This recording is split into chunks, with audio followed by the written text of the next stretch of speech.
Justice. Le gouvernement opte pour une réforme à minima. Emmanuel Macron l'avait annoncé le 15 janvier devant la Cour de cassation, la réforme pour renforcer l'indépendance du parquet se ferait à minima.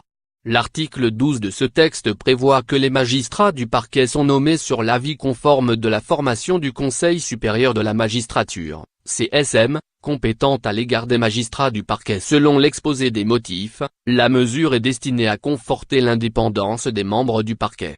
Elle ne fait qu'entériner une pratique que les gardes des Sceaux successifs respectent depuis 2009 et le départ de Rachida Dati. Les constitutionnalistes estiment néanmoins que granter cette pratique dans la loi fondamentale est un progrès puisqu'elle dépendait du bon vouloir des gouvernements.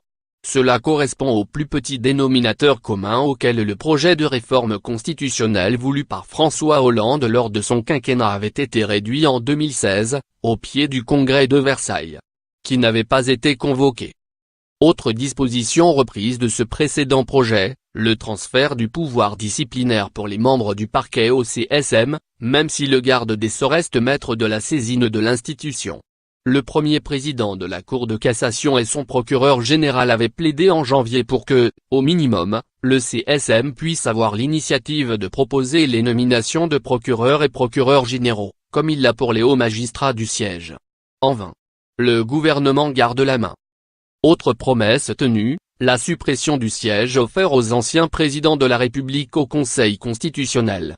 Une survivance critiquée comme une marque de l'emprise du pouvoir politique sur l'institution chargée de juger la conformité des lois à la Constitution.